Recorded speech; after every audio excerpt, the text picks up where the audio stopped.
সিনক্রোনাসে। কিসে? সিনক্রোনাসের উদাহরণ হিসেবে আমরা কি বললাম? SMS অর্থাৎ শর্ট মেসেজ সার্ভিস। হ্যাঁ, সো SMS এ কী হয়, অনেকগুলো ক্যারেক্টার মিলে একটি ব্লক বানানো হয়, দেন ডেটাগুলো ট্রান্সমিট হয়। এখানে সিঙ্গেল অ্যাসিনক্রোনাসের মতন ক্যারেক্টার বাই ক্যারেক্টার একটা একটা করে অক্ষর যায় না, এখানে অনেকগুলো ক্যারেক্টার মিলে একটি ব্লক তৈরি করা হয়। এখন প্রশ্ন হচ্ছে কি, ঠিক কতগুলো ক্যারেক্টার মিলে একটি ব্লক তৈরি করা হয়? আমরা জানি সিনক্রোনাসের ব্লক বাই ব্লক ট্রান্সমিট হয়, তো আমরা একটু জেনে রাখবো। একটি ব্লকে মিনিমাম 80টি এবং ম্যাক্সিমাম 132টি ক্যারেক্টার থাকে, ম্যাক্সিমাম 132টি ক্যারেক্টার থাকে। এবং আরও উল্লেখ্য বিষয়, আমরা জানি প্রত্যেকটি ক্যারেক্টার কত বাইট? 1 বাইট করে। তাহলে এখানে মিনিমাম 80 থেকে 132 বাইট ডেটা থাকে।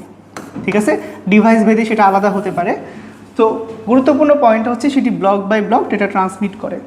এবং এই যে সেন্ডার থেকে রিসিভারে একটি পথ দিয়ে যে ব্লক বাই ব্লক ট্রান্সমিট করে, এই প্রতিটি ব্লকের শুরুতে 2 বাইট হেডার ইনফরমেশন, মানে শুরুতে যেটা যায় সেটাকে হেডার ইনফরমেশন বলে, এবং শেষে 2 বাইট টেলর ইনফরমেশন যায়।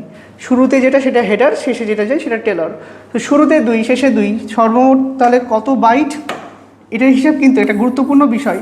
সিনক্রোনাসের হিসাব করা হয় বাইট অনুসারে। কি অনুসারে? বাইট। ঠিক আছে, সো এখানে শুরুতে 2, শেষে 2, তাহলে সর্বমোট কত বাইট এক্সট্রা যায়? নোট করবা, 4 বাইট এক্সট্রা যায়। কত বাইট? 4 বাইট এক্সট্রা ডেটা যায়। এবং আরেকটি গুরুত্বপূর্ণ বিষয়, এখানে যে প্রাইমারি স্টোরেজ ডিভাইস প্রয়োজন হয় না। এখানে দেখো, আমরা যখন SMS পাঠাই তখন প্রয়োজন হয়। সো প্লিজ, এখানে খুব গুরুত্বপূর্ণ বিষয়, যখন আমরা কাউকে SMS লিখি আমাদের কিন্তু একটি একটি করে অক্ষর অর্থাৎ লেটার কিন্তু সেন্ডার থেকে রিসিভারে পাঠাতে হয় না, অনেকগুলো একসাথে লিখি, তারপরে সেটি একত্রে যায়।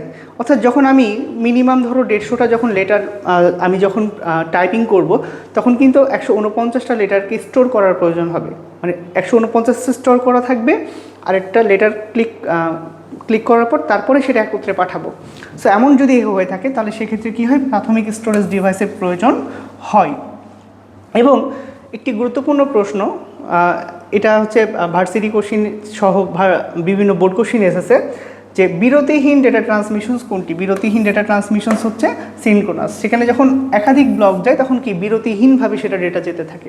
হ্যাঁ, এদের মধ্যবর্তী সময়টুকু একটি সমান মান বজায় রেখে চলাফেরা করে, একটি সেন্টার থেকে রিসিভারে গিয়ে থাকে। এবার আমরা আরেকটি গুরুত্বপূর্ণ তথ্য জানবো। সিনক্রোনাসের কর্মদক্ষতা হচ্ছে 95.23%। এটি এমসিকিউর জন্য গুরুত্বপূর্ণ। এমসিকিউ পড়লে আমরা নিঃসন্দেহে চোখ বন্ধ করে অ্যান্সারটা দিব। তাহলে আমরা দেখতে পেলাম অ্যাসিনক্রোনাসের থেকে সিনক্রোনাসের কর্মদক্ষতা বেশি, কারণ অ্যাসিনক্রোনাসের ক্যারেক্টার বাই ক্যারেক্টার যায় অল্প করে, আর সিনক্রোনাসে অনেকগুলো ক্যারেক্টার মিলে একটি ব্লক যায়, তাই তার কর্মদক্ষতা অ্যাসিনক্রোনাসের তুলনামূলকভাবে বেশি। ওকে, তো প্লিজ এরপর আমরা যেটা চলে যাচ্ছি সেটা হচ্ছে